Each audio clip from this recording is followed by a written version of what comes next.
जियाले वर्करों को मुबारकबाद देता हूं कि उन्होंने जो चक्का जाम आंदोलन आज किया और जो हम चाहते थे वो हमने लिखकर उनसे लिया, वो जो चाहते थे वो हमने नहीं लिया, और जो मुद्दे दिए गए थे और जो कागज उन्होंने देकर गए हैं आप लोगों के पास, तो ये समझ लो कि ये कागज जो लिख कर दिए हैं जवाब, ये जरूर ठेकेदार की मौत बनेंगी।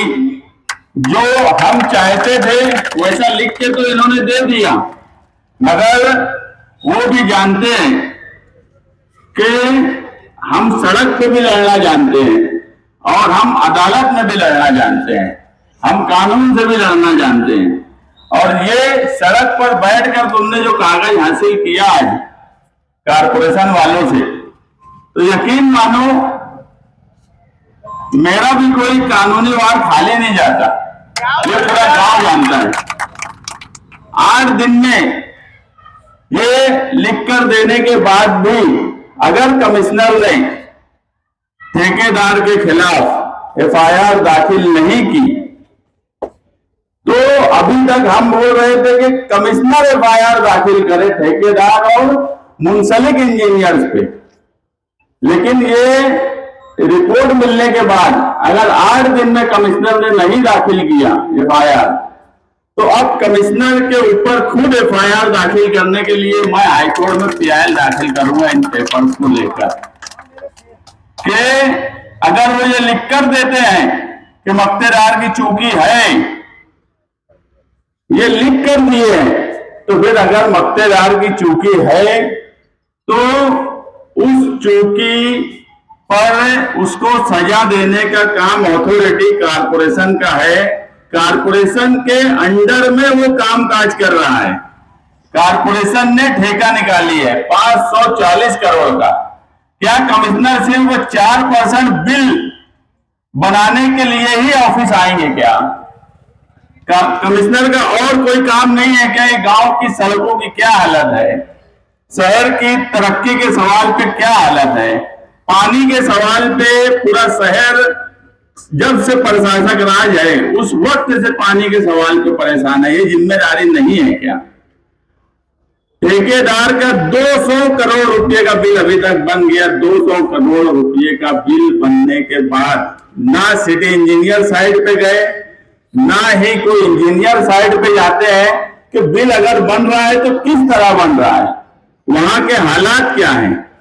ये सब बातें होती रहेंगी। हम अगर इन्होंने लिख के दिया है कि जब तक पुराने काम के पेचवर्क नहीं होते उस वक्त तक नया काम नहीं होगा, उस पर अमल करें। अगर वो अमल नहीं करेंगे तो मैं समाजवादी पार्टी और मालेगांव शहरियान से कहूंगा कि जहां पर भी ठेकेदार काम कर रहा है, कारपोरेशन ने लिख के दिया है कि वो आगे काम नहीं करेगा, आप बेफिक्र हो उस काम को रोकिए। आपके खिलाफ कोई कार्रवाई नहीं हो सकती क्योंकि कारपोरेशन ने खुद लिख के दिया है कि ठेकेदार का काम रोका जाए। जहां भी मशीनरी हो, जहां भी खोदने का काम कर रहा हो, जाओ वहां खड़े हो जाओ, उसका काम रोको, उसको वहां से भगा दो। दूसरा कि उसका बिल जब तक पुराने काम नहीं होते उसका कोई बिल नहीं दिया जाएगा, ये भी लिख के दिया गया है। ये समझ लो कि समाजवादियों ने बहुत दिनों के बाद निहाली अंदाज में कारपोरेशन गेट पर धरना दिया, मगर बड़ा कामयाब धरना दिया कि जो तुम चाहते थे, जिस तरह चाहते थे उससे बढ़कर हासिल किया, मैं तो ये कहूंगा। और जो हमने अल्टीमेटम कमिश्नर को दिया है, कमिश्नर भी जानता होगा या जान ले कि अगर कानूनी दाव पे इतना हमारे आ गया तो बख्शेंगे फिर कहीं से नहीं, किसी को नहीं बख्शते थे। कमिश्नर क्या चीज है? इसलिए कमिश्नर के लिए भी अच्छा यही है कि 8 दिन में कानूनी कार्रवाई कर दे, नहीं तो खुद पर कानूनी कार्रवाई के लिए तैयार रहे। जियाउर रहमान के मौके के लिए क्या जियाउर रहमान के मुआवजे के लिए उन्होंने लिख के दिया है कि ठेकेदार को हमने एक लेटर दिया है कि जो हादसा हुआ है उसका हर्जाना जो अटी शर्ती उनकी 47-48 है, उस हिसाब से उसका हर्जाना ठेकेदार ने देना।